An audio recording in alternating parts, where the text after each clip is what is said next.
ഇന്ന് നമ്മുടെ സംസ്ഥാനത്ത് 57 പേർക്കാണ് കോവിഡ് സ്ഥിരീകരിച്ചത്. കോഴിക്കോട് ചികിത്സയിലായിരുന്ന സുലേഖ ഇന്നലെ മരണമടഞ്ഞു. ഹൃദ്രോഗിയായിരുന്നു,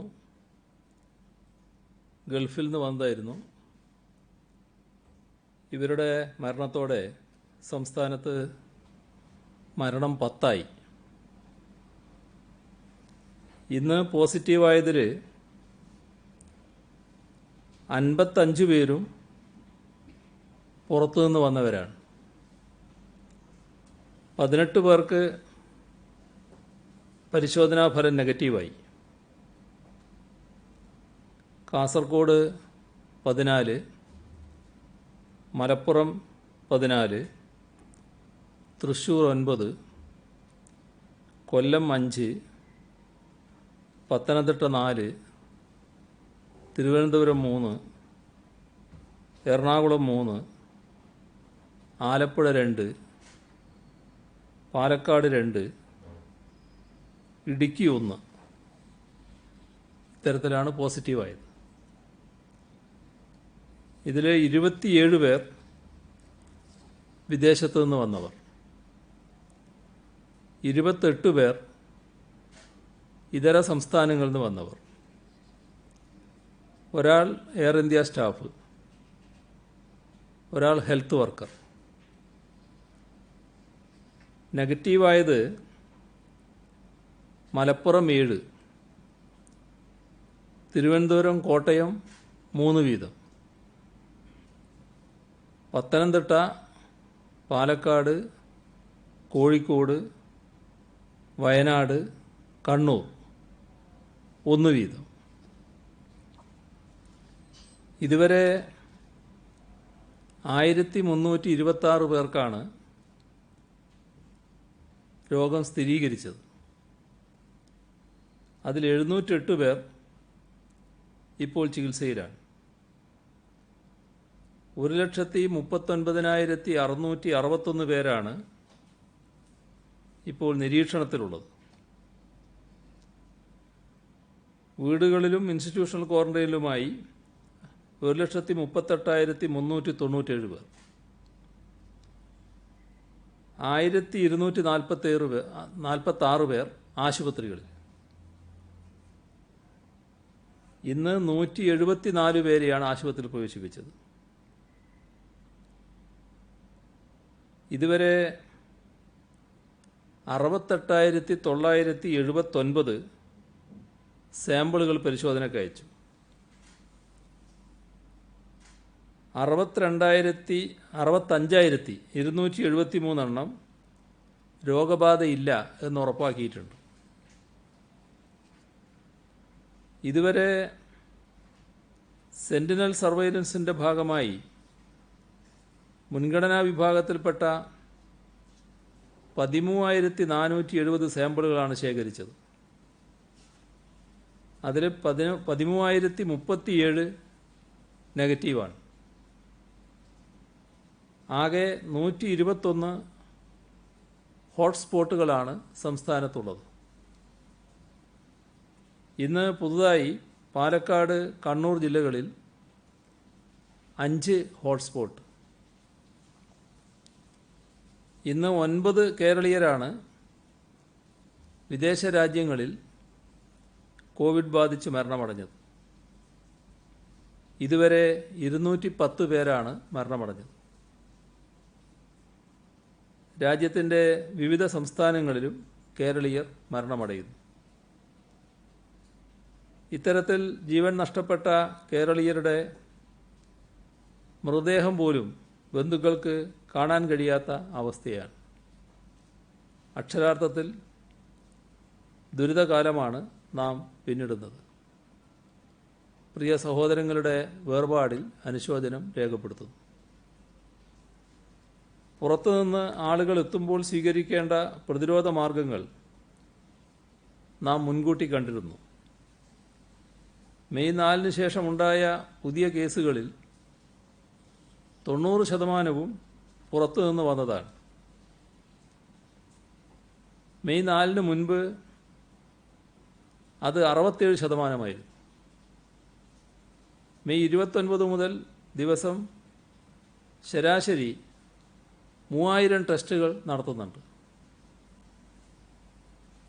കണ്ടെയ്ൻമെൻറ്റ് മേഖലകളിൽ 24 മണിക്കൂറും കർഫ്യൂവിന് സമാനമായ കർശന നിയന്ത്രണങ്ങൾ ഏർപ്പെടുത്തും. മെഡിക്കൽ ആവശ്യങ്ങൾ, കുടുംബാംഗങ്ങളുടെ മരണം എന്നിവയുമായി ബന്ധപ്പെട്ട കാര്യങ്ങൾക്ക് മാത്രമേ യാത്ര അനുവദിക്കൂ. ഇതിനായി അടുത്ത പോലീസ് സ്റ്റേഷനിൽ നിന്ന് പാസ് വാങ്ങണം. അയൽ സംസ്ഥാനങ്ങളിൽ നിന്ന് ദിവസവും കേരളത്തിലെത്തി ജോലി ചെയ്ത് മടങ്ങുന്ന തൊഴിലാളികൾക്ക് 15 ദിവസത്തെ കാലാവധിയുള്ള താൽക്കാലിക പാസ് നൽകും. ബന്ധപ്പെട്ട പോലീസ് സ്റ്റേഷനിൽ നിന്നാണ് പാസ് നൽകുന്നത്. മാസ്ക് ധരിക്കാത്ത 3075 സംഭവങ്ങൾ സംസ്ഥാനത്ത് റിപ്പോർട്ട് ചെയ്തിട്ടുണ്ട്. ക്വാറന്റൈൻ ലംഘിച്ച 7 പേർക്കെതിരെ ഇന്ന് കേസ് രജിസ്റ്റർ ചെയ്തു. മാർച്ച് അവസാനം രാജ്യവ്യാപകമായി ഏർപ്പെടുത്തിയ ലോക്ക്ഡൗണിൽ നിന്ന് ഘട്ടം ഘട്ടമായി പുറത്തു കടക്കാനുള്ള മാർഗനിർദ്ദേശങ്ങൾ കേന്ദ്ര സർക്കാർ പുറപ്പെടുവിച്ചിട്ടുണ്ട്. ഇതിൽ ചില കാര്യങ്ങളിൽ നിലവിലുള്ള നിയന്ത്രണങ്ങൾ തുടരാനോ കർക്കശമാക്കാനോ സംസ്ഥാനങ്ങൾക്ക് അധികാരം നൽകിയിട്ടുണ്ട്. ഓരോ സംസ്ഥാനത്തെയും രോഗവ്യാപനത്തിൻ്റെ സ്ഥിതി വിലയിരുത്തിയാണ് ഇത്തരത്തിൽ മാറ്റം വരുത്തേണ്ടത്. കേന്ദ്ര മാനദണ്ഡങ്ങൾ സംസ്ഥാന സർക്കാർ പരിശോധിക്കുകയുണ്ടായി. ഇതിൽ ചില കാര്യങ്ങളിൽ കേന്ദ്ര സർക്കാരുമായി ബന്ധപ്പെട്ട് തീരുമാനമെടുക്കും. കേസുകൾ വർദ്ധിച്ചു വരുന്ന സാഹചര്യത്തിൽ കൂട്ടം കൂടുന്നത് തുടർന്നും അനുവദിക്കാൻ കഴിയില്ല. രോഗവ്യാപനം തടയാൻ അതാവശ്യമാണ്. കേരളത്തിൽ സംഘം ചേരുന്നവരിൽ സാംസ്കാരിക പ്രസ്ഥാനത്തിലും യുവജന സംഘടന ഒഴികെയുള്ള രാഷ്ട്രീയ സംഘടനകളിലും കൂടുതൽ പ്രായാധിക്യമുള്ളവരാണ്. സംഘം ചേരൽ അനുവദിച്ചാൽ റിവേഴ്സ് ക്വാറന്റൈൻ പരാജയപ്പെടും. പ്രായമായവരെ വീടുകളിൽ നിന്നും പുറത്തു വന്നാൽ അപകട സാധ്യത കൂടുതലാണ്. ആൾക്കൂട്ട സാധ്യതയുള്ള ഒരു സംഘം ചേരലുകളും നിലവിലുള്ള സാഹചര്യത്തിൽ അനുവദിക്കുന്നത് അപകടകരമാവും.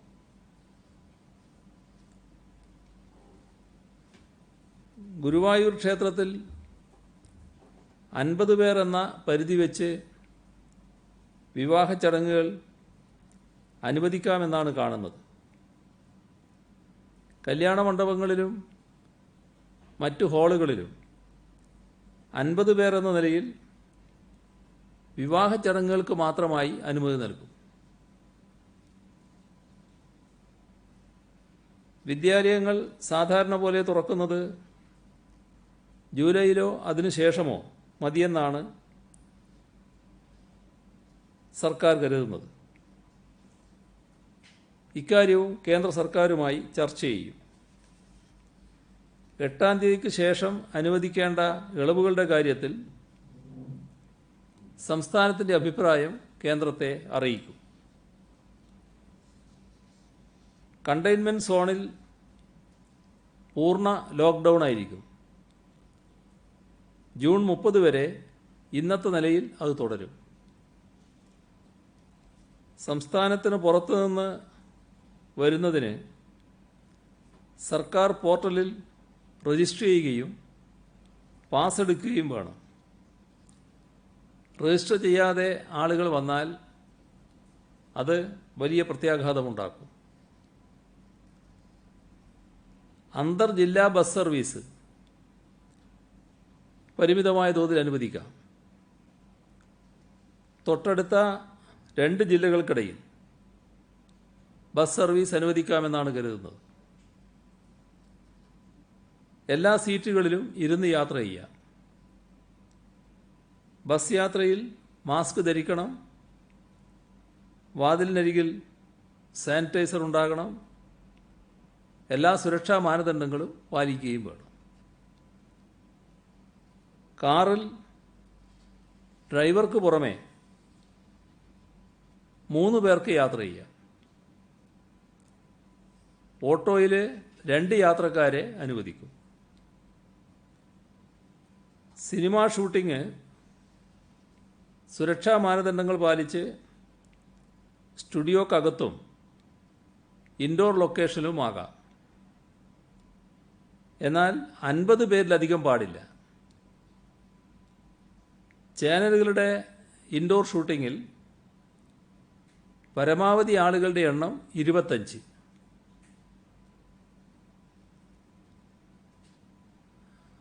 അയൽ സംസ്ഥാനങ്ങളിൽ നിന്ന് അതിർത്തി ജില്ലകളിൽ നിത്യേന ജോലിക്ക് വന്ന് തിരിച്ചു പോകുന്നവരുണ്ട്.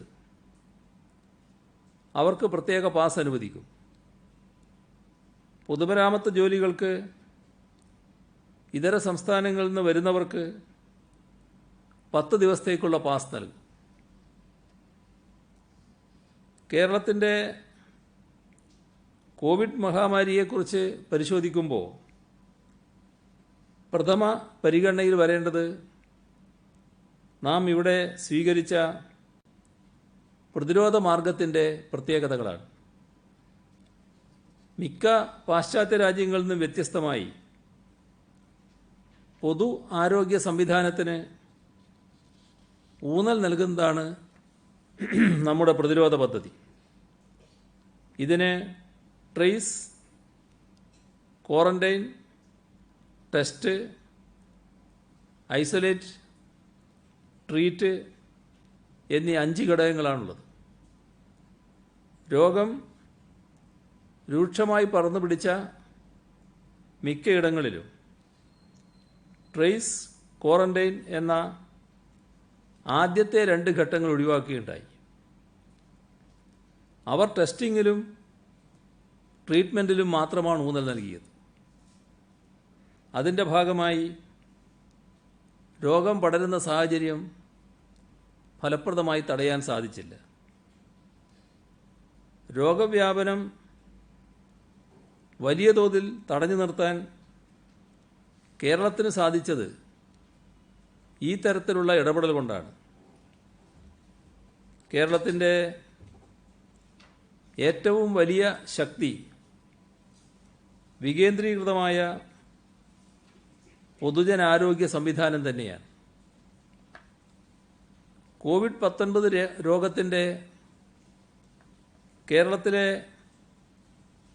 ബേസിക് റീപ്രൊഡക്റ്റീവ് നമ്പർ പരിശോധിച്ചാൽ നമ്മുടെ പ്രവർത്തനങ്ങളുടെ മികവ് മനസ്സിലാക്കാനാകും. ഒരു രോഗിയിൽ നിന്നും എത്ര ആളുകളിലേക്ക് രോഗം പകരുന്നു എന്നതാണ് ബേസിക് റീപ്രൊഡക്റ്റീവ് നമ്പർ.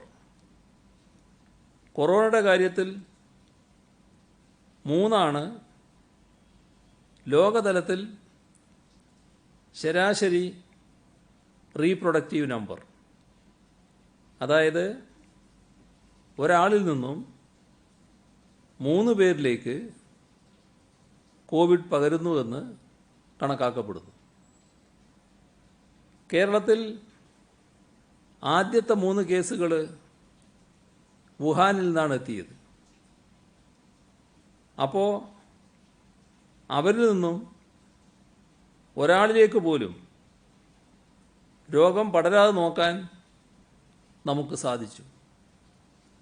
ഇന്ത്യയിൽ കൊറോണ വൈറസ് പടരാൻ സാധ്യതയുണ്ടെന്ന് ജനുവരി 18-നാണ് ലോകാരോഗ്യ സംഘടന പറഞ്ഞത്.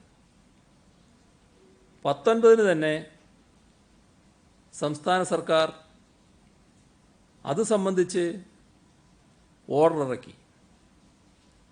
21-ന് തന്നെ സ്ക്രീനിങ്ങിൻ്റെയും ടെസ്റ്റിങ്ങിൻ്റെയും മാനദണ്ഡങ്ങൾ തീരുമാനിച്ചു. 26-ന് കേരളത്തിൽ ആദ്യ കേസ് രേഖപ്പെടുത്തി.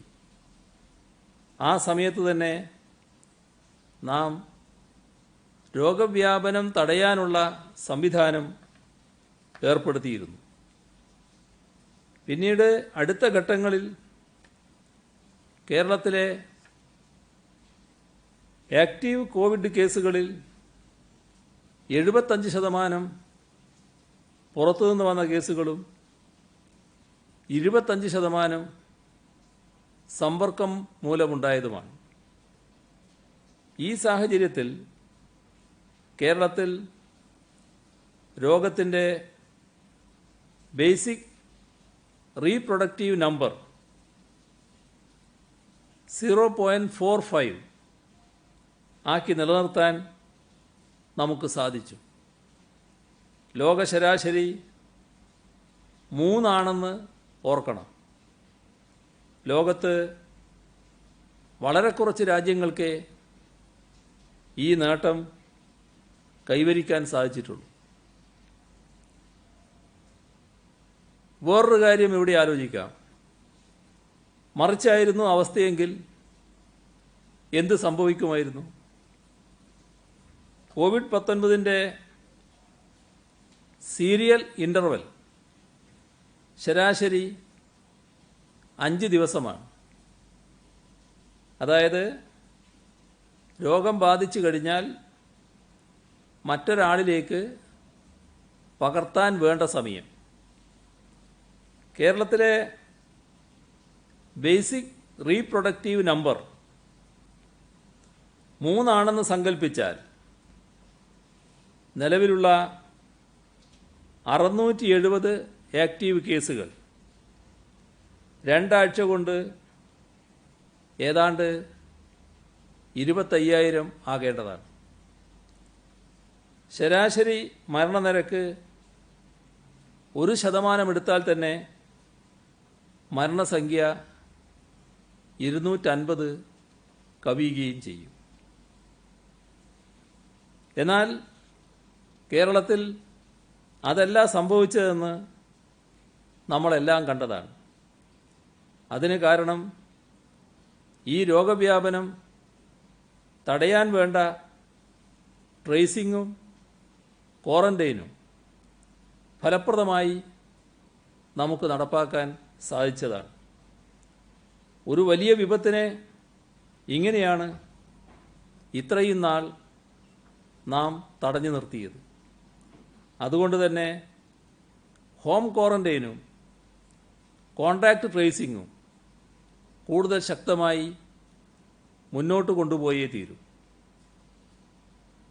എപ്പിഡമോളജിക്കൽ ലിങ്കേജ് അഥവാ കേസുകളുടെ ഉത്ഭവം എവിടെ നിന്നാണെന്ന് കണ്ടെത്താനാകാത്ത കുറേ കേസുകൾ ഒരേ സ്ഥലത്ത് കണ്ടെത്തുമ്പോഴാണ് സമൂഹവ്യാപനം ഉണ്ടായെന്ന് കണക്കാക്കപ്പെടുന്നത്. കേരളത്തിൽ ഇത്തരം 10-30 കേസുകൾ കണ്ടെത്തിയില്ലേ എന്ന് ചിലർ ചോദിക്കുന്നുണ്ട്. അത് സമൂഹവ്യാപനത്തിൻ്റെ ലക്ഷണമല്ലേ എന്ന് സ്വാഭാവികമായും ഉന്നയിക്കപ്പെട്ടേക്കാം. ഉത്ഭവമറിയാത്ത ഈ 30 കേസുകളും സമൂഹവ്യാപനമല്ല. എത്രയൊക്കെ ശ്രമിച്ചാലും ഒരു വ്യക്തിയെ സംബന്ധിച്ചിടത്തോളം 2 ആഴ്ചക്കാലത്ത് അയാളുമായി ബന്ധപ്പെട്ട എല്ലാ മനുഷ്യരെയും പൂർണ്ണമായും ഓർത്തെടുക്കാൻ സാധിച്ചു എന്ന് വരില്ല. അതുകൊണ്ട് റൂട്ട് മാപ്പിൽ കുറച്ചുപേരെങ്കിലും ലിങ്ക് ചെയ്യപ്പെടാതെ പോയേക്കാം. അത്തരത്തിലൊരാൾക്ക് പുതുതായി രോഗം ബാധിച്ചാൽ എപ്പിഡമോളജിക്കൽ ലിങ്ക് ഇല്ലെന്ന് തന്നെ പറയേണ്ടി വരും. എന്നാൽ അത് സമൂഹവ്യാപനത്തിൻ്റെ ലക്ഷണമായി ഉറപ്പിക്കാനും സാധിക്കില്ല. അപ്പോൾ അടുത്തപടിയായി അവിടെ അത്തരം സംഭവങ്ങൾ കൂടുതലായി ഉണ്ടോ എന്ന് പരിശോധിക്കുകയും അവിടെ കൂടുതൽ പേരിൽ ടെസ്റ്റ് നടത്തി നോക്കുകയും ചെയ്യും. ഇത്തരം കേസുകളുടെ, അതായത് എപ്പിഡമോളജിക്കൽ ലിങ്ക് ഇല്ലാത്ത, എവിടുന്ന് കിട്ടിയെന്നറിയാത്ത കേസുകളുടെ ഒരു ക്ലസ്റ്റർ അഥവാ കൂട്ടം കേരളത്തിൽ ഒരു പ്രത്യേക സ്ഥലത്തും ഉണ്ടായിട്ടില്ല എന്ന് പരിശോധിച്ച് ഉറപ്പാക്കിയിട്ടുണ്ട്. അതുകൊണ്ട് തന്നെ അതൊന്നും സമൂഹ വ്യാപനത്തിൽ പെടുത്താനാകില്ല. ഈ ഒറ്റപ്പെട്ട 30ഓളം കേസുകളിലും കഴിഞ്ഞ 14 ദിവസം അവർ ബന്ധപ്പെട്ടവരിൽ രോഗിയോ രോഗിയുടെ പ്രൈമറി കോൺടാക്റ്റിൽ ഉള്ളവരോ ഉണ്ടോ എന്ന് അറിയാത്തതുകൊണ്ട് തന്നെ അവർ സെക്കൻഡറി കോൺടാക്റ്റായി മാറുകയാണ് ചെയ്യുന്നത്. അല്ലാതെ അവർ സമൂഹ വ്യാപനത്തിലേക്ക് പോയിട്ടില്ല. ഇത് കോവിഡ്-19 മാത്രം പ്രത്യേകതയാണ്. മറ്റ് ചില പകർച്ചവ്യാധികളിൽ ഇങ്ങനെയല്ല. ഒരു കേസ് ഉണ്ടായാൽ തന്നെ സമൂഹ വ്യാപനമായി കണക്കാക്കാറുണ്ട്.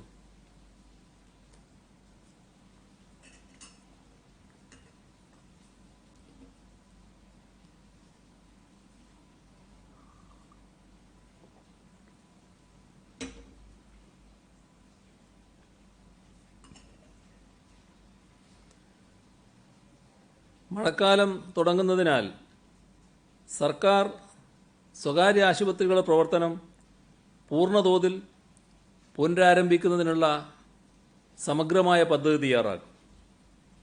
സ്വകാര്യ മേഖലയെ ഫലപ്രദമായി ഉപയോഗിക്കും. കോവിഡ് ഇതര രോഗങ്ങളുടെ ചികിത്സ ഉറപ്പാക്കും. മെഡിക്കൽ കോളേജുകളിൽ രോഗികൾ കൂടുതലായി എത്തിത്തുടങ്ങിയിട്ടുണ്ട്. മെഡിക്കൽ കോളേജ്, ഹെൽത്ത് സർവീസസിൻ്റെ കീഴിലുള്ള ആശുപത്രികളിൽ ചികിത്സ കഴിയുന്നതും പഴയ തരത്തിൽ പുനഃസ്ഥാപിക്കുന്നതിനുള്ള നടപടികൾ പല തലങ്ങളിൽ ആരംഭിച്ചിട്ടുണ്ട്. പുതുതായി രോഗവുമായി എത്തുന്നവർ, നേരത്തെ രോഗമുള്ളവരുടെ പുനഃപരിശോധന, അടിയന്തര ചികിത്സ ആവശ്യമുള്ളവർ, ഡയാലിസ്, ആൻജിയോപ്ലാസ്റ്റി തുടങ്ങിയ മാറ്റിവെച്ച ചികിത്സകൾ തുടങ്ങി പരിചരണം ആവശ്യമുള്ള പല വിഭാഗത്തിൽപ്പെട്ടവരുണ്ട്. ടെലിമെഡിസിൻ പദ്ധതി കുറവുകൾ പരിഹരിച്ച് കൂടുതൽ വ്യാപിപ്പിക്കും. ഫോൺ, നെറ്റ് കൺസൾട്ടേഷൻ റിസർവേഷൻ കൂടുതൽ ആരോഗ്യ സ്ഥാപനങ്ങളിൽ ആരംഭിക്കും. സ്വകാര്യ മേഖലയുമായി ചേർന്ന് താഴെത്തട്ടിൽ മൊബൈൽ ക്ലിനിക്കുകൾ സ്ഥാപിക്കും. സർക്കാർ സ്വകാര്യ മേഖലകളിലെ ചികിത്സ കൂടുതലായി ലഭ്യമാക്കുന്നതിനുള്ള വിശദമായ കർമ്മപരിപാടിയും നിർദ്ദേശങ്ങളും തയ്യാറാക്കും. വിദേശത്തു നിന്നും കൂടുതൽ പേർ എത്തിത്തുടങ്ങിയതോടെ കോവിഡ് മരണനിരക്കിൽ വർധനയുണ്ടായിട്ടുണ്ട്. മെയ് 4-ന് 3 പേരാണ് മരണപ്പെട്ടിരുന്നെങ്കിൽ ഇപ്പോഴത് 10 വർദ്ധിച്ചിട്ടുണ്ട്. ഇതിൽ അമിതമായ ആശങ്കപ്പെടേണ്ടതില്ല. പ്രായാധിക്യമുള്ളവർക്കും ഗുരുതരമായ രോഗമുള്ളവർക്കും വിദേശത്തു നിന്നും വരുന്നതിൽ മുൻഗണന നൽകിയിട്ടുണ്ട്. ഇവർ രോഗബാധിതരായി തന്നെയാണ് എത്തുന്നത്. അപ്പോൾ അവർ രോഗത്തിൻ്റെ ഗുരുതരാവസ്ഥ കാരണം തന്നെ ചിലർ മരണപ്പെടുന്ന നിലയുണ്ടായിട്ടുണ്ട്. അത് മരണനിരക്ക് ഉയരുന്നതിനും ഇടയാക്കിയിട്ടുണ്ട്. ഇത്തരത്തിലുള്ളവരുടെ എണ്ണം കുറയുന്നതോടെ ഇതിൽ മാറ്റം വരും എന്ന് തന്നെയാണ് പ്രതീക്ഷിക്കുന്നത്. രോഗികളുടെ എണ്ണം വർദ്ധിച്ചു വരുന്നുണ്ട്. ആ സാഹചര്യത്തിൽ റിവേഴ്സ് ക്വാറന്റൈൻ, സംരക്ഷണ സമ്പർക്ക വിലക്ക് നമുക്ക് കൂടുതൽ ശക്തമാക്കാൻ ആകണം. കോവിഡ് രോഗം ബാധിച്ച് മരണമടഞ്ഞവരെ മറവ് ചെയ്യുന്നത് സംബന്ധിച്ച് കേന്ദ്ര ആരോഗ്യ വിഭാഗം ഡയറക്ടറേറ്റ് പെരുമാറ്റച്ചട്ടം പുറപ്പെടുവിച്ചിട്ടുണ്ട്. നിപ്പ മൂലം മരണമടഞ്ഞവരെ മറവ് ചെയ്യുന്നതിൽ നിന്നും കൂടുതൽ ലഘൂകരിച്ച പെരുമാറ്റച്ചട്ടമാണ് പുറപ്പെടുവിച്ചിട്ടുള്ളത്. ഇത് കേരളത്തിലും നടപ്പാക്കും. ചില ട്രെയിനുകൾ സർവീസ് തുടങ്ങിയിട്ടുണ്ട്. സംസ്ഥാനത്ത് ട്രെയിൻ യാത്ര ആകാമെന്നാണ് കാണുന്നത്. റിട്ടേൺ ടിക്കറ്റോടെ അത്യാവശ്യത്തിന് വരുന്നവർക്ക് അത് വിമാനങ്ങളിലടക്കം ക്വാറന്റൈൻ നിർബന്ധമാക്കില്ല. ഒരാഴ്ചക്കകം തിരിച്ചു പോകുന്നുവെന്ന് ഉറപ്പാക്കും. തിങ്കളാഴ്ച കണ്ണൂർ തിരുവനന്തപുരം ജനശതാബ്ദി എക്സ്പ്രസ് പുറപ്പെട്ടത് കോഴിക്കോട്ട് നിന്നാണ്. കണ്ണൂരിൽ നിന്ന് ടിക്കറ്റ് റിസർവ് ചെയ്തവരുടെ യാത്ര ഇത് കാരണം മുടങ്ങി. ഈ വിഷയം റെയിൽവേയുടെ ശ്രദ്ധയിൽപ്പെടുത്തും. ഗൾഫ് രാജ്യങ്ങളിൽ നിന്ന് ചാർട്ടേഡ് വിമാനങ്ങളിൽ ആളുകളെ എത്തിക്കുന്നുണ്ട്. ചില പരാതി അതിനോടൊപ്പം വരുന്നുണ്ട്. ചിലരിതിന് കൂടുതൽ പണം വാങ്ങുന്നു എന്ന പരാതിയാണ്. അങ്ങനെ ആളെ കൊണ്ടുവരുമ്പോൾ രണ്ട് കാര്യം ശ്രദ്ധിക്കണം. ഒന്ന്, ഇന്ത്യ ഗവൺമെൻറ് ഇപ്പോൾ നിശ്ചയിച്ചിട്ടുള്ള യാത്രാക്കൂലിയുണ്ട്. അതിൽ വർദ്ധിക്കാൻ പാടില്ല. അതോടൊപ്പം മുൻഗണനാ വിഭാഗങ്ങളുണ്ട്. ആ മുൻഗണനാ വിഭാഗത്തെ തന്നെയായിരിക്കണം പരിഗണിക്കുന്നത്. അവർക്കായിരിക്കണം അവസരം നൽകുന്നത്. അതിഥി തൊഴിലാളികൾക്കിടയിൽ പ്രകോപനപരമായ വ്യാജ സന്ദേശങ്ങൾ പ്രചരിപ്പിക്കുന്നുണ്ട്. അത് തുടരുകയാണ്. അവരുടെ കാര്യത്തിൽ സർക്കാർ നേരത്തെ നിലപാട് വ്യക്തമാക്കിയതാണ്. അവർ നാട്ടിലേക്ക് പോകുന്നതിന് ഒരു തടസ്സവും സംസ്ഥാന സർക്കാരിൻ്റെ ഭാഗത്തുനിന്നില്ല.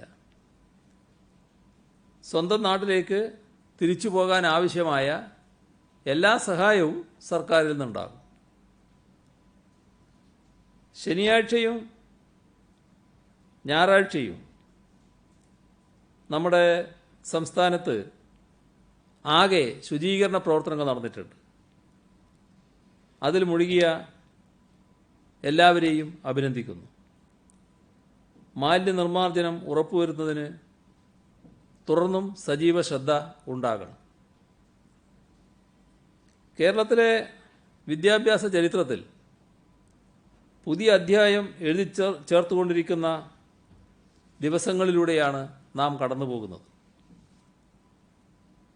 പ്രതിസന്ധികളെ അവസരമാക്കുക, അത് ഫലപ്രദമായി നടപ്പിലാക്കുക. ഇത്തരത്തിലുള്ള സർക്കാരിൻ്റെ കാഴ്ചപ്പാട് വിദ്യാഭ്യാസ മേഖലയിൽ പ്രാവർത്തികമാവുകയാണ്. സാധാരണ വർഷത്തേതുപോലെ ജൂൺ 1 തന്നെ നമ്മുടെ അധ്യയന വർഷം ആരംഭിക്കുവാൻ കഴിഞ്ഞു. കുട്ടികളുടെ കയ്യും പിടിച്ച് രക്ഷിതാക്കൾ സ്കൂളിലെത്തുന്ന പതിവ് കോവിഡിൻ്റെ പശ്ചാത്തലത്തിൽ ഇത്തവണ ഉണ്ടായില്ല. പകരം ഓൺലൈനായി ക്ലാസുകൾ കൈകാര്യം ചെയ്യുന്ന പുതുരീതിയിലായിരുന്നു അധ്യയന വർഷാരംഭം. നിശ്ചിത സമയത്ത് ഓരോ ക്ലാസ്സിലെ കുട്ടികൾക്കും ടൈം ടേബിൾ അനുസരിച്ച് വിക്ടേഴ്സ് ചാനലിലൂടെ ക്ലാസുകൾ സംപ്രേഷണം ചെയ്യുന്നതാണ് രീതി. വിക്ടേഴ്സിൻ്റെ ഫേസ്ബുക്ക്, യൂട്യൂബ് ചാനലിലും ഈ ക്ലാസുകൾ നൽകുന്നുണ്ട്.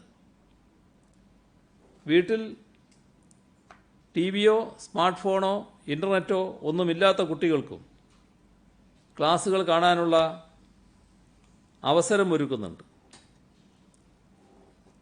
ഓൺലൈൻ വിദ്യാഭ്യാസത്തിന് സൗകര്യം ലഭിക്കാത്ത കുട്ടികൾക്കായി ഒരു പദ്ധതി തയ്യാറാക്കിയിട്ടുണ്ട്.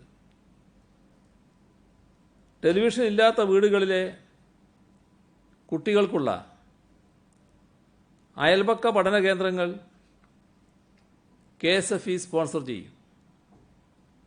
ഇവിടങ്ങളിൽ ടെലിവിഷൻ വാങ്ങുന്നതിനുള്ള ചെലവിൻ്റെ 75% KSFE സബ്സിഡിയായി നൽകും. മുഖ്യമന്ത്രിയുടെ ദുരിതാശ്വാസ നിധിയിലേക്ക് ജീവനക്കാരുടെ ഒരു മാസത്തെ ശമ്പളം സംഭാവന നൽകിയതിൽ നിന്നാണ് ഇതിനുള്ള പണം കണ്ടെത്തുക.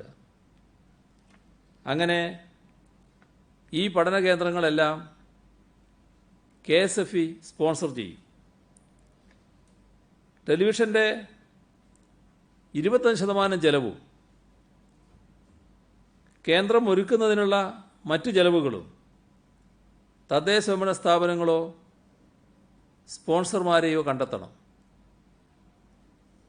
കുടുംബശ്രീ വഴി ലാപ്ടോപ്പുകൾ വാങ്ങുന്നതിനുള്ള ഒരു സ്കീം KSFE രൂപം നൽകുന്നുണ്ട്. KSFEയുടെ മൈക്രോ ചിട്ടിയിൽ ചേരുന്ന കുടുംബശ്രീ CDSകളിലാണ് ഈ സ്കീം നടപ്പാക്കുക. ഹൈടെക് പദ്ധതിയുടെ ഭാഗമായി ലഭ്യമാക്കിയ 1,20,000 ലാപ്ടോപ്പുകൾ, 7,000 പ്രോജക്ടറുകൾ, 4,545 ടെലിവിഷനുകൾ തുടങ്ങിയവ സൗകര്യങ്ങൾ ലഭ്യമല്ലാത്ത പ്രദേശത്ത് കൊണ്ടുപോയി ഉപയോഗിക്കാനുള്ള അനുവാദം നൽകിയിട്ടുണ്ട്. സംപ്രേഷണ സമയത്തോ ആദ്യ ദിവസങ്ങളിലോ ക്ലാസുകൾ കാണാൻ കഴിയാത്ത കുട്ടികളുണ്ടെങ്കിൽ രക്ഷിതാക്കളും കുട്ടികളും ആശങ്കപ്പെടേണ്ടതില്ല. ആദ്യ ആഴ്ചയിൽ ട്രയൽ സംപ്രേഷണമാണ് നടക്കുന്നത്. ജൂൺ 1 ക്ലാസുകൾ അതേ ക്രമത്തിൽ ജൂൺ 8 തിങ്കളാഴ്ച പുനഃസംപ്രേഷണം ചെയ്യും. ഉന്നത വിദ്യാഭ്യാസ മേഖലയിലും സമാനമായി ഓൺലൈൻ ക്ലാസുകൾക്ക് തുടക്കമായിട്ടുണ്ട്. അക്കാദമിക് കലണ്ടറിൻ്റെ അടിസ്ഥാനത്തിൽ ടൈം ടേബിളുകൾ തയ്യാറാക്കി അധ്യാപകർ ഓൺലൈനിൽ കൂടി ക്ലാസുകൾ കൈകാര്യം ചെയ്യുന്ന രീതിയാണ് ഉന്നത വിദ്യാഭ്യാസ മേഖലയിൽ നടപ്പാക്കുന്നത്. സാങ്കേതിക സംവിധാനങ്ങളുടെയും ഇൻ്റർനെറ്റിൻ്റെയും ലഭ്യതയെ അടിസ്ഥാനമാക്കി ലൈവ് ക്ലാസുകൾ നൽകും. ഓൺലൈൻ ക്ലാസുകൾക്ക് വേണ്ട സാങ്കേതിക സംവിധാനങ്ങൾ ലഭ്യമല്ലാത്ത കുട്ടികൾക്ക് ക്ലാസുകൾ ലഭ്യമാക്കാൻ വേണ്ട ക്രമീകരണങ്ങൾ കോളേജുകളിലോ അടുത്തുള്ള മറ്റ് സ്ഥാപനങ്ങളിലോ ഒരുക്കാൻ പ്രിൻസിപ്പൽമാർക്ക് നിർദ്ദേശം നൽകിയിട്ടുണ്ട്. സംസ്ഥാനത്ത് മാറ്റിവെച്ച SLC ഹയർ സെക്കൻഡറി പരീക്ഷകൾ വിജയകരമായി പൂർത്തിയാക്കിയിട്ടുണ്ട്. SSLCക്ക് 99.92% കുട്ടികളും ഹയർ സെക്കൻഡറിയിൽ 98.53%, വൊക്കേഷണൽ ഹയർ സെക്കൻഡറിയിൽ 98.92% പരീക്ഷ എഴുതി. ലോക്ക്ഡൗൺ ഘട്ടത്തിൽ കുറ്റമറ്റ രീതിയിൽ പരീക്ഷ നടത്തിയ എല്ലാവരെയും കുട്ടികളെയും അഭിനന്ദിക്കുന്നു. കേരള സംസ്ഥാന പിന്നോക്ക വിഭാഗ വികസന കോർപ്പറേഷൻ കോവിഡിൻ്റെ പശ്ചാത്തലത്തിൽ 650 കോടി രൂപയുടെ വായ്പാ പദ്ധതികൾ നടപ്പിലാക്കും. ലോക്ക്ഡൗണിനെ തുടർന്ന് വരുമാനമില്ലാതായ സംരംഭകർക്ക് സംരംഭങ്ങൾ പുനരാരംഭിക്കുന്നതിന് പരമാവധി 5 ലക്ഷം രൂപ വരെ 6% വാർഷിക പലിശ നിരക്കിൽ പ്രവർത്തന മൂലധന വായ്പ അനുവദിക്കും.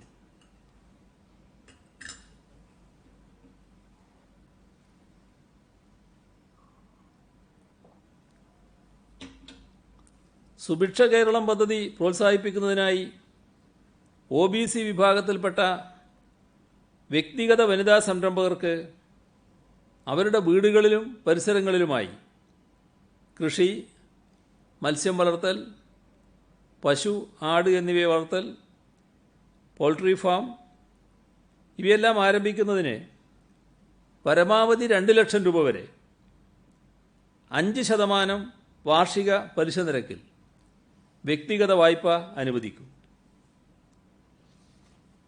മൈക്രോ ക്രെഡിറ്റ്, മഹിളാ സമൃദ്ധി യോജന എന്നീ പദ്ധതികൾ പ്രകാരം അനുവദിക്കുന്ന വായ്പ 2 കോടിയിൽ നിന്നും 3 കോടി രൂപയായി വർദ്ധിപ്പിക്കും. 3 മുതൽ 4% വരെ വാർഷിക പലിശ നിരക്കിലാണ് CDSകൾക്ക് ഈ വായ്പ അനുവദിക്കുന്നത്. തൊഴിൽ നഷ്ടപ്പെട്ട് കേരളത്തിലേക്ക് മടങ്ങിവരുന്ന OBC, മതന്യൂനപക്ഷ വിഭാഗത്തിൽപ്പെടുന്ന വിദേശ പ്രവാസികളുടെ പുനരധിവാസത്തിനായി കോർപ്പറേഷൻ നടപ്പാക്കി വരുന്ന പദ്ധതിയാണ് റിട്ടേൺ. 6 മുതൽ 8% വരെ പലിശ നിരക്കിൽ 20 ലക്ഷം രൂപ വരെ വായ്പ അനുവദിക്കുന്ന ഈ പദ്ധതിയിൽ രേഖകൾ സമർപ്പിച്ച് 15 ദിവസത്തിനകം വായ്പ അനുവദിക്കും.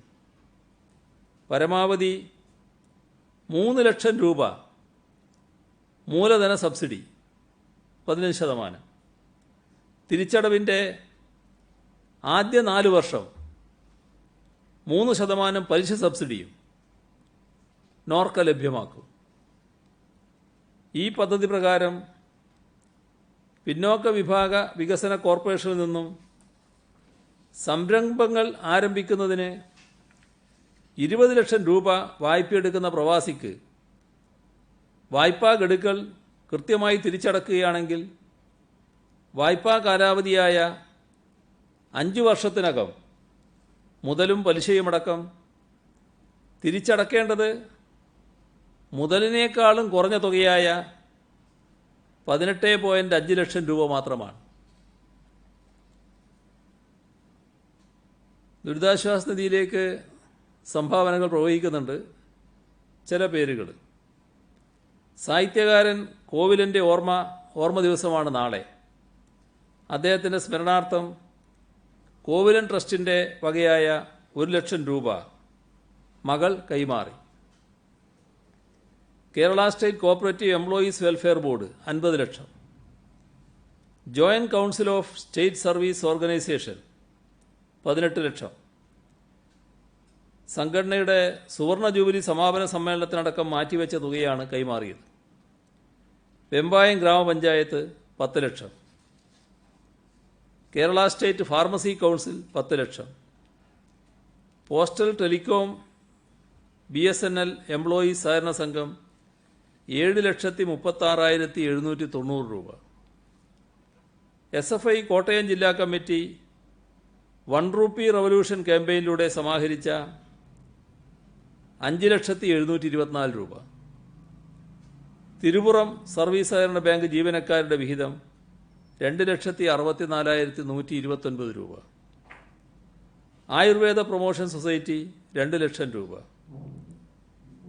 AIYF കണ്ണൂർ ജില്ലാ കമ്മിറ്റി ബിരിയാണി ചാലഞ്ചിലൂടെ സമാഹരിച്ച 1,35,081 രൂപ. ഇത്രയാണ് ഇന്ന് കൈമാറാനുള്ള വിവരങ്ങൾ. ബസ് സർവീസ് ആരംഭിക്കുമെന്ന് പറഞ്ഞു. അത് എന്ന് മുതലാണ്? ജൂൺ 8 മുതലാണോ? അതിന്റെ ടിക്കറ്റ് നിരക്ക് എങ്ങനെയായിരിക്കും? കാരണം മുഴുവൻ സീറ്റിലും ഇതിന് യാത്ര ചെയ്യാൻ അനുവദിക്കുന്നതാണ് CM പറഞ്ഞത്. അപ്പോൾ ടിക്കറ്റ് നിരക്ക് എങ്ങനെയായിരിക്കും എന്ന് കൂടി വ്യക്തമാക്കാം. അതിൽ ടിക്കറ്റ് നിരക്കിനെ പറ്റി പിന്നെ സംശയം വരുന്നില്ലല്ലോ. നേരത്തെ പറഞ്ഞത് ഇതോടെ ഇല്ലാതാവുകയല്ലേ. അവർക്ക് ഉള്ള സിറ്റിംഗ് കപ്പാസിറ്റി മുഴുവനായിട്ട് ഉപയോഗിക്കാൻ അവസരം നൽകുകയാണ്. അപ്പോൾ അതിനകത്ത് പ്രശ്നമില്ല. പിന്നെ അതോടൊപ്പം ഇത് പെട്ടെന്ന് തന്നെ നടപ്പാക്കുക എന്നുള്ളത് 8-ന് ശേഷമല്ല, ഇപ്പം തന്നെ നടപ്പാക്കാവുന്നതാണ്. സാമൂഹികരും നമ്മളിപ്പോൾ പറഞ്ഞുകൊണ്ടിരിക്കുന്ന പ്രതിരോധ പ്രവർത്തനങ്ങൾക്ക് എതിരല്ലേ എല്ലാ സീറ്റിലും യാത്ര അനുവദിക്കുന്നത്? അത് വിമാനയാത്രക്കാർക്കും ട്രെയിൻ യാത്രക്കാർക്കും എല്ലാം ബാധകമല്ലേ? അവർക്കെല്ലാം ഈ സൗകര്യമുണ്ട്. പിന്നെ ബസ് യാത്രക്കാർക്ക് ഈ സൗകര്യം വേണ്ടാത്തൊരു തരി നമ്മൾ എടുക്കണ്ടല്ലോ. അതാണ്. ആരാധനാലയങ്ങൾ തുറക്കുന്നതുമായി ബന്ധപ്പെട്ട് എന്തെങ്കിലും തീരുമാനമെടുത്തിട്ടുണ്ടോ? കാരണം ഇതൊരു രാഷ്ട്രീയ ആയുധം എന്ന നിലയിലേക്ക് പോലും മാറുന്ന നിലയിൽ പ്രതിപക്ഷത്തിന്റെ ആരോപണം വരുന്നുണ്ട്. ആവശ്യവും അല്ല, അത് പ്രതിപക്ഷത്തിൻ്റെ ആവശ്യമായിട്ടല്ലല്ലോ വരുന്നത്. അത് സാധാരണ നിലക്ക് വിശ്വാസികളുടെ എല്ലാം ആവശ്യമല്ലേ ആരാധനാലയങ്ങൾ തുറക്കുക എന്നുള്ളത്. അതുമായി ബന്ധപ്പെട്ട് 8-ാം തീയതിക്ക് ശേഷമാണ് അതിൻ്റെ മറ്റ് നടപടികൾ കേന്ദ്ര ഗവൺമെൻറ് പ്രഖ്യാപിക്കുക. കേന്ദ്ര ഗവൺമെൻറ് പ്രഖ്യാപിക്കുന്ന നടപടികൾക്കനുസരിച്ച് നാം എന്ത് ചെയ്യണമെന്നാണ് തീരുമാനിക്കേണ്ടത്. ആരാധനാലയങ്ങൾ എങ്ങനെ തുറക്കും, എത്തരത്തിലാണ് ആളുകൾ കൂടുന്നത് എന്നൊക്കെയുള്ളത് കേന്ദ്ര ഗവൺമെൻറ് തീരുമാനിക്കാനാണ് ഇരിക്കുന്നത്. ഒരു കാര്യം ഇപ്പം തന്നെ പറഞ്ഞിട്ടുണ്ട്, ആൾക്കൂട്ടം ആരാധനാലയങ്ങളിൽ ഉണ്ടാകാൻ പറ്റില്ല എന്നിപ്പോൾ തന്നെ കേന്ദ്ര ഗവൺമെൻറ് പുറപ്പെടുവിച്ച ഉത്തരവിലുണ്ട്. ബാക്കി വിശദാംശങ്ങൾ വരട്ടെ, അതിൻ്റെ ഭാഗമായിട്ട് നമുക്ക് തീരുമാനിക്കാം. ഈ കാര്യത്തിൽ മതമേലധ്യക്ഷന്മാരുമായി അങ്ങനെ എന്തെങ്കിലും ചർച്ചയോ മറ്റോ നടത്തുമോ, അല്ലെങ്കിൽ നമ്മുടേതായ ഒരു നിലപാടായിട്ട് കേന്ദ്രത്തെ എന്തെങ്കിലും അറിയിക്കും ഈ ആരാധനാലയങ്ങളുടെ കാര്യത്തിൽ? നമ്മുടെ നിലപാടും അറിയിക്കും, ഇവിടുത്തെ മതമേധാവികളുമായി ചർച്ച ചെയ്യുകയും ചെയ്യും. നേരത്തെ പറഞ്ഞതാണ്. എന്നാലും ഒരു സംശയം, അതായത് ഈ സിനിമ ഷൂട്ടിങ് ഔട്ട്ഡോറിലും ആകാമോ അതോ ഇൻഡോറിലും സ്റ്റുഡിയോയിലും മാത്രമാണോ? മറ്റൊന്ന്, ഔട്ട്ഡോർ ട്രെയിനിലും വിമാനത്തിലും വരുന്നവർക്ക് ഒരാഴ്ചത്തെ ടിക്കറ്റുമായി വരുന്നവർക്ക് ക്വാറന്റൈൻ ഇല്ല. അതാ അങ്ങനെ ട്രെയിനിലും വിമാനം രണ്ടും ഉണ്ടല്ലോ. ഔട്ട്ഡോറിൽ പറ്റില്ല. പക്ഷേ ഈ സിനിമ ഷൂട്ടിംഗ് എന്ന് പറയുന്നത് ചിലപ്പോൾ ഈ ഒരു സ്റ്റുഡിയോക്കകത്ത് മാത്രമല്ല, ഒരു വീട്ടിനകത്തൊരു സെറ്റ് ഒരുക്കിയിട്ട് അവർ ചെയ്യില്ലേ. അപ്പോൾ അത് അത്തരത്തിൽ ലൊക്കേഷനുകളിൽ ആകാം. ഈ പറയുന്ന എണ്ണം പൂർണ്ണമായിട്ട് പാലിക്കണമെന്ന് മാത്രം. ഔട്ട്ഡോർ ഷൂട്ടിംഗ് പറ്റില്ല. നേരത്തെ പറഞ്ഞപ്പോൾ ചെയ്യാൻ പറഞ്ഞു, ഗുരുവായൂരിൽ 50 പേരടങ്ങുന്ന 50 പേർ പങ്കെടുക്കുന്ന വിവാഹ ചടങ്ങുകൾക്ക് അനുമതി നൽകിയിട്ടുണ്ടെന്ന്. അങ്ങനെയാണെങ്കിൽ അവിടെ ഒരുപാട് വിവാഹങ്ങൾ നടക്കാറുണ്ട്. എത്ര വിവാഹം എന്ന് നിശ്ചയിച്ചിട്ടുണ്ടോ? അതുപോലെ തന്നെ ഈ കഴിഞ്ഞത് ഇപ്പോൾ വിക്ടേഴ്സ് ചാനലിലൂടെയുള്ള വിദ്യാഭ്യാസ പരിപാടിയെ പറ്റി അങ്ങ് പറഞ്ഞു. ഇപ്പോൾ ഈ വിക്ടേഴ്സ് ചാനല് LDF എതിർത്തെങ്കിലും അത് ഉദ്ഘാടനം ചെയ്തത് ഞങ്ങളാണ്. ഇപ്പോൾ അതിന്റെ പ്രചാരകരായി മാറിയതിൽ സന്തോഷമുണ്ടെന്ന് മുൻ മുഖ്യമന്ത്രി ഉമ്മൻചാണ്ടി പറഞ്ഞത് അങ്ങേക്ക് ശ്രദ്ധയിൽപ്പെട്ടിട്ടുണ്ട്. അതിന് VS പറഞ്ഞൊരു മറുപടി ഞാൻ ഇന്നിപ്പോൾ ഇങ്ങോട്ട് വരുമ്പം കണ്ടു.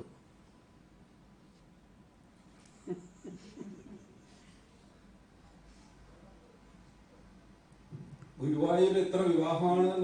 ഗുരുവായൂര് ഈ സാധാരണഗതിയിൽ ഒരു വിവാഹമല്ല, അതിൽ കൂടുതൽ നടക്കാറുണ്ട്. പക്ഷേ വളരെ കൂടുതൽ വിവാഹങ്ങൾ നടക്കുന്നത് പ്രശ്നങ്ങളുണ്ടാക്കും. അത് ഗുരുവായൂർ ദേവസ്വം തന്നെ ആ കാര്യത്തിൽ ഉചിതമായ തീരുമാനങ്ങൾ എടുക്കണം. വളരെ കൂടുതൽ നടത്തുന്ന നിലയിൽ ഉണ്ടാകരുത്. ഈ ഹോട്ടൽ റെസ്റ്റോറന്റ് അവിടെ ഇരുന്ന് കഴിക്കാനുള്ള അനുമതി നമ്മൾ കൊടുക്കുന്നുണ്ടോ? ഈ മാളുകൾ തുറക്കുന്ന സംബന്ധിച്ച് ഏതെങ്കിലും തരത്തിലുള്ള തീരുമാനം? ആ കാര്യങ്ങളിലൊക്കെ 8-ാം തീയതിയോടുകൂടിയാണ് കേന്ദ്ര ഗവൺമെൻറ് അവരുടേതായ അഭിപ്രായങ്ങൾ പറയുക. അപ്പോൾ 8-ന് ശേഷം മാത്രമേ അതുമായി ബന്ധപ്പെട്ട കാര്യങ്ങൾ പറയാൻ സാധിക്കൂ. അതിൽ ഞങ്ങൾ സംസ്ഥാന ഗവൺമെൻറ് എന്ന നിലക്ക് സംസ്ഥാന ഗവൺമെൻറ്റിലെ അഭിപ്രായങ്ങൾ കേന്ദ്രത്തെ അറിയിക്കുന്നുണ്ട്. സംസ്ഥാന ഗവൺമെൻറ്റുമായി ചർച്ച ചെയ്യുമെന്ന് കേന്ദ്രം പറഞ്ഞിട്ടുണ്ട്. അപ്പോൾ അതിന് ചർച്ച ചെയ്യാൻ കാത്തു നിൽക്കാതെ തന്നെ അങ്ങോട്ട് ചില അഭിപ്രായങ്ങൾ പറയുന്നുണ്ട്. ബാക്കി കാര്യങ്ങൾ നമുക്ക് കേന്ദ്ര ഗവൺമെൻറ്റിൻ്റെ തീരുമാനങ്ങൾ വന്നതിന് ശേഷം മാത്രമേ നിലപാടെടുക്കാൻ പറ്റൂ. ഏതായാലും ഒരു കാര്യം വ്യക്തമാക്കുക, കേന്ദ്ര ഗവൺമെൻറ് ഒരു കാര്യം ദേശീയാടിസ്ഥാനത്തിൽ തീരുമാനിച്ചാൽ അതിൽ നിന്ന് വ്യത്യാസപ്പെടുത്തി കാര്യങ്ങൾ ചെയ്യാൻ സംസ്ഥാനങ്ങൾക്ക് ഇപ്പോൾ അധികാരമില്ല. അതിനേക്കാളും കൂടുതൽ കടുപ്പിക്കാം, ഇളവ് ചെയ്യാൻ സർക്കാരിന് അധികാരമില്ല. അത് നമ്മൾ മനസ്സിലാക്കണം. നേരത്തെ നമ്മൾ ഈ വിമാനത്തിൽ മറ്റ് സംസ്ഥാനങ്ങളിൽ നിന്ന് വരികയും പെട്ടെന്ന് പോവുകയും ചെയ്യുന്നവർക്കാണ് നമ്മൾ ക്വാറന്റൈൻ വേണ്ടെന്ന് തീരുമാനിച്ചത്. ആ തീരുമാനം ഇപ്പോൾ തീവണ്ടിയിൽ വരുന്നവർക്കും കൂടെ ഏർപ്പെടുത്തിയെന്നാണോ? അതെ, തിരിച്ചു പോകുന്നവരെന്ന് പറയുന്ന ഒരു 5, 6, 7 ദിവസം, പരമാവധി 7 ദിവസം. അപ്പോൾ റിട്ടേൺ ടിക്കറ്റോട് കൂടി അവർ വരുന്നു. ഇവിടെ പ്രത്യേക ഒരു ആവശ്യത്തിന് വരികയാണ്. ഒരു പ്രത്യേക ആവശ്യം ഇന്ന് വരുന്നു, 2 ദിവസം കഴിഞ്ഞ് നിർവഹിക്കേണ്ട ഒരു ആവശ്യമാണ്, അല്ലെങ്കിൽ 3 ദിവസം നിന്ന് നിർവഹിക്കേണ്ട ആവശ്യമാണ്. അദ്ദേഹത്തോട് നമ്മൾ 14 ദിവസം ഇവിടെ ക്വാറന്റൈനിൽ കഴിയണമെന്ന് പറയേണ്ട ഒരു കാര്യമില്ല. ആ കാര്യം നിർവഹിച്ച് അദ്ദേഹത്തിന് പോകാം. എന്തെങ്കിലും സാധാരണഗതിയിലുള്ള സുരക്ഷാ ക്രമീകരണങ്ങളൊക്കെ പാലിക്കണമെന്ന് മാത്രമേ ഉള്ളൂ. അതുപോലെ വിമാനത്തിൽ വന്നവരുടെ ലഗേജുകളൊക്കെ കാർഗോയിൽ കിടക്കുകയാണ്. അപ്പോൾ ഈ വന്നവർ തന്നെ നേരിട്ട് പോയി അത് വാങ്ങണമെന്നാണ് അവർ നിർദ്ദേശിക്കുന്നത്. അപ്പോൾ ഈ പുറത്തുനിന്ന് വന്നവർ ഇപ്പോൾ ക്വാറന്റൈനിൽ കഴിയുകയാണ്. അവർക്ക് ഈ ലഗേജ് പോയി എടുക്കാൻ മാർഗമില്ല. അപ്പോൾ അത് ഓതറൈസേഷൻ കൊടുത്തെടുക്കാനുള്ള ഒരു സംവിധാനം ഉണ്ടാക്കണമെന്ന് ആവശ്യപ്പെടുന്നു. എൻ്റെ ശ്രദ്ധയിലില്ലാത്തൊരു പ്രശ്നമാണത്. സാധാരണ ഞങ്ങൾ നേരത്തെ ചർച്ച ചെയ്തിരുന്നത് ആ ഘട്ടത്തിൽ തന്നെ ആ ലഗേജുകൾ എടുക്കണം, ആ ലഗേജ് കൂടി എവിടെയാണോ ക്വാറന്റൈൻ ചെയ്യുന്നത് ആ ക്വാറന്റൈൻ ചെയ്യുന്ന സ്ഥലത്തേക്ക് എത്തിക്കണം എന്നാണ് കണ്ടിരുന്നത്. പക്ഷേ അത് പ്രത്യേകമായി സൂക്ഷിക്കണമെന്നാണ് കണ്ടിരുന്നത്. അതിന് പ്രത്യേക സ്ലിപ്പൊക്കെ കൊടുക്കണമെന്നാണ് ഞങ്ങൾ ചർച്ച ചെയ്തിരുന്നത്. അതിൽ നിന്ന് വ്യത്യസ്തമായിട്ടാണ് കാര്യങ്ങൾ നടക്കുന്നതെങ്കിൽ ചർച്ച ചെയ്ത് കാര്യങ്ങൾ നോക്കാം നമുക്ക്. നമ്മളിപ്പോൾ ഈ 3000 ടെസ്റ്റിന്റെ കാര്യം പറഞ്ഞപ്പോൾ ഇപ്പൊ നമ്മൾ 3000 അതിന് മുകളിൽ നടത്തിക്കൊണ്ടിരിക്കുകയാണ്. അപ്പൊ ഈ ടെസ്റ്റുകൾ നമ്മുടെ പുറത്തുനിന്ന് വരുന്ന ആളുകൾക്ക് എത്ര എണ്ണം, നമ്മളെ ഇവിടെയുള്ള ആളുകൾക്ക് എത്ര, അങ്ങനെ ഒരു വേർതിരിവുണ്ടോ അതോ മുഴുവൻ ഒരുമിച്ച് ടെസ്റ്റ് ചെയ്യുകയാണോ? പുറത്തുനിന്ന് വരുന്നവരും ഇവിടെയുള്ളവരും എല്ലാം ടെസ്റ്റിന് വിധേയമാകുന്നുണ്ട്. എല്ലാവരും ഉണ്ട്. എത്ര എന്നുള്ള കണക്കിപ്പ് എൻ്റെ കയ്യിലില്ല എന്ന് മാത്രമേ ഉള്ളൂ. അത് ആരോഗ്യവകുപ്പിൻ്റെ കയ്യിൽ കൃത്യമായ കണക്കുണ്ട്. CM സർക്കാരിന്റെ അഭിമാന പദ്ധതിയുള്ളതാണ് എപ്പോഴും ചൂണ്ടിക്കാട്ടുന്ന ഒരു പദ്ധതിയാണ് ഗെയിൽ പൈപ്പ് ലൈൻ. ഇപ്പോൾ മുൻ മുഖ്യമന്ത്രി ഉമ്മൻചാണ്ടി വാർത്താക്കുറിപ്പ് വന്നു. അദ്ദേഹം പറയുന്നത് ഗെയിൽ പൈപ്പ് ലൈൻ പൊട്ടിത്തെറിക്കുമെന്ന് പ്രചരിപ്പിച്ച പദ്ധതി തടസ്സപ്പെടുത്താൻ ശ്രമിച്ചവരാണ് ഇപ്പോൾ വലിയ അഭിമാനമായി കൊണ്ടുപോകുന്നത്. അങ്ങനെ നിലപാട് ഏതെങ്കിലും ഘട്ടത്തിൽ CPM ഉണ്ടായിരുന്നു? അതെല്ലാം മറ്റൊരാൾക്ക് വിട്ടുകൊടുക്കുന്നതല്ലേ അദ്ദേഹത്തിന് നല്ലത്. അദ്ദേഹം കൂടി ആ പട്ടികയിലേക്ക് വരണോ? ഇതെല്ലാം നാട്ടിൽ അറിയാവുന്ന കാര്യമല്ലേ. ഗെയിൽ പൈപ്പ് ലൈനിൻ്റെ കാര്യത്തിൽ എവിടെയായിരുന്നു തടസ്സം, എന്തായിരുന്നു, ആരാണ് എതിർത്തത് എന്നെല്ലാം ഉള്ളത് എല്ലാവർക്കും അറിയാവുന്ന കാര്യമല്ലേ. എന്തുകൊണ്ട് നടപ്പാക്കാൻ ശ്രമിച്ചില്ല? ഞാൻ കൂടുതൽ പറയണോ അതിലേക്ക്? നടപ്പാക്കാൻ ഉണ്ടായിരുന്നല്ലോ അവസരം, എന്തുകൊണ്ട് ചെയ്തില്ല അത്? CM ഈ ലോക്ക്ഡൌൺ കാലത്ത് ആർക്ക് ശമ്പളം തടസ്സപ്പെടുന്ന ഒരു സാഹചര്യം ഉണ്ടായിരുന്നു CM പറഞ്ഞിരുന്നു. പക്ഷേ ഈ സ്പോർട്സ് കൗൺസിൽ 200 കരാർ ജീവനക്കാർക്ക് ഈ 2 മാസമായി ശമ്പളം മുടങ്ങിയിട്ട് ഇക്കാര്യം ശ്രദ്ധയിൽപ്പെട്ടിട്ടുണ്ടോ? എൻ്റെ ശ്രദ്ധയിലില്ല. എന്താണെന്ന് അന്വേഷിക്കാം. ഈ ഗുരുവായൂരിൽ മാത്രമാണോ കല്യാണത്തിന് അനുമതി കൊടുത്തത്, അത് കേരളത്തിലെ എല്ലാ ക്ഷേത്രങ്ങളിലും കല്യാണത്തിന് അനുമതിയുണ്ടോ? നേരത്തെ അനുമതിയായി, എല്ലാ സ്ഥലത്തും അനുമതി ഉണ്ടായിരുന്നു. ഗുരുവായൂരിൻ്റെ കാര്യം പറയാൻ കാരണം ഗുരുവായൂരിൽ ഇപ്പോൾ നടത്തല്ല എന്ന് ഗുരുവായൂർ ദേവസ്വത്തോട് പറഞ്ഞിരുന്നു. മറ്റെല്ലാ സ്ഥലത്തും നേരത്തെ അനുമതിയുണ്ട്, അവരെല്ലാം നടത്തുന്നുണ്ട്. അപ്പോൾ ഗുരുവായൂർ കൂടി ഇനി നടത്താമെന്നാണ് പറഞ്ഞത്. മറ്റൊരു കാര്യം, 210 പേർ വിദേശത്ത് മരിച്ചു എന്നുള്ളതാണ് CM പറഞ്ഞ കണക്ക്. അത് ഗൾഫിൽ മാത്രം എത്രയാണ് എന്നുള്ളത് കൃത്യമായ കണക്കുണ്ടോ സംസ്ഥാന സർക്കാരിന്റെ കയ്യിൽ? എൻ്റെ കയ്യിൽ ഇപ്പോഴില്ല, അത് നമുക്ക് പിന്നീട് എടുക്കാം. CM ഈ സ്കൂൾ അടഞ്ഞു കിടന്ന കാലത്തും ഫീസ് വാങ്ങുന്നത് അടക്കമുള്ള കാര്യങ്ങൾ നേരത്തെ തന്നെ CM ഇക്കാര്യത്തിൽ നിർദ്ദേശം നൽകിയിട്ടുള്ളതാണ്. പക്ഷേ പല സ്കൂൾ മാനേജ്മെന്റുകളും ഇക്കാലത്ത് ഈ ഫീസ് അടയ്ക്കാത്തവർക്ക് പിന്നീട് ഫൈൻ കൂടി അടയ്ക്കണം എന്ന നിലയിലുള്ള നിർദ്ദേശം രക്ഷിതാക്കൾക്ക് നൽകിയിട്ടുണ്ട്. അത് ശ്രദ്ധയിൽപ്പെട്ടിട്ടുണ്ടോ? അക്കാര്യത്തിൽ എന്തായിരിക്കും നിലപാട്? അത്തരം കാര്യങ്ങളോട് സർക്കാരിന് യോജിപ്പില്ല. അതുമായി ബന്ധപ്പെട്ട മറ്റ് നടപടികൾ സ്വീകരിക്കാൻ വിദ്യാഭ്യാസ വകുപ്പിനോട് നിർദ്ദേശിക്കാം. ഈ കേരളത്തിൽ നിന്ന് തമിഴ്നാട്ടിലേക്ക് പോയ ഏതാണ്ട് 12ഓളം പേർക്കും അതുപോലെ തന്നെ 2-3 പേർക്ക് കർണാടകയിലും അവിടെ അതിർത്തിയിൽ നടത്തിയ റാപ്പിഡ് ടെസ്റ്റില് കോവിഡ് കണ്ടെത്തിയിട്ടുണ്ട്. അപ്പൊ ഇവർ എവിടെ നിന്നാണ് പോയത്, എന്താണ് കാര്യം, ഇവർക്ക് സമ്പർക്കം ഉണ്ടായിട്ടുണ്ടോ, ഇതിനെക്കുറിച്ച് കേരളത്തിലെ ആരോഗ്യ വകുപ്പ് അന്വേഷിക്കുന്നുണ്ടോ? നിങ്ങളെടുത്ത ആ വിവരങ്ങൾ ഉണ്ടെങ്കിൽ അവർ ആരൊക്കെയാണെന്നുള്ള വിവരങ്ങൾ കൈമാറി, എന്നിട്ട് നമുക്ക് നോക്കാം എന്താണെന്നുള്ളത്. ഗവൺമെന്റ് തന്നെ, തമിഴ്നാട് ഗവൺമെന്റ് തന്നെ പ്രഖ്യാപിച്ചിട്ടുണ്ട്. എല്ലാം നിങ്ങളെ കയ്യിൽ വിവരങ്ങൾ ഉണ്ടെങ്കിൽ അത് നിങ്ങൾ തന്നോളൂ, നമുക്ക് പരിശോധിക്കാം, ഒരു പ്രശ്നമില്ല. കഴിഞ്ഞ ദിവസങ്ങളിൽ ഈ റിട്ടയർഡ് ചെയ്ത ഉദ്യോഗസ്ഥരുണ്ട്, അധ്യാപക ഉദ്യോഗസ്ഥരുണ്ട്, അവരുടെ ഈ റിട്ടയർമെന്റ് ആനുകൂല്യങ്ങൾ അടിയന്തരമായി കൊടുക്കാൻ ഉള്ള സാമ്പത്തിക അവസ്ഥയിലാണോ? അതുപോലെ തന്നെയാണ് കഴിഞ്ഞ വർഷം സ്കൂൾ യൂണിഫോം വിതരണം ചെയ്തതിന്റെ പൈസ കിട്ടാത്ത സ്കൂളുകളുണ്ട്, അതും അടിയന്തരമായി നൽകാൻ എന്തെങ്കിലും നടപടി ഉണ്ടാകുമോ? റിട്ടയർമെന്റ് ആനുകൂല്യങ്ങളുടെ കാര്യത്തിൽ ഒരു പ്രശ്നമില്ല. റിട്ടയർമെന്റ് ആനുകൂല്യങ്ങളൊക്കെ അതത് സമയത്ത് തന്നെ കൊടുക്കുന്ന നിലയാണ് സ്വീകരിക്കുന്നത്. പിന്നെ യൂണിഫോമിൻ്റെ കാര്യത്തിൽ യൂണിഫോം ഒരു ഭാഗം തുണി തന്നെയാണ് കൊടുക്കുന്നത്. തുണി കൊടുക്കാൻ കഴിയാത്തവരാണ് വേറെ വാങ്ങിക്കൊടുക്കേണ്ടിയിരുന്നത്.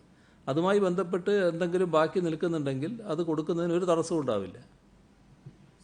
വിദേശത്ത് മരിച്ചവരുടെ ഈ പ്രവാസികളുടെ കുടുംബങ്ങൾ, അതായത് പാവപ്പെട്ട ആയിട്ടുള്ള കുടുംബങ്ങളെ സഹായിക്കുന്നതിന് എന്തെങ്കിലും നടപടി ഉണ്ടാവുമോ? അവർക്ക് എന്തെങ്കിലും സഹായം നൽകാൻ എന്തെങ്കിലും തീരുമാനമുണ്ടോ? ഇപ്പം അത് സംബന്ധിച്ച് ഒരു തീരുമാനം എടുത്തിട്ടില്ല.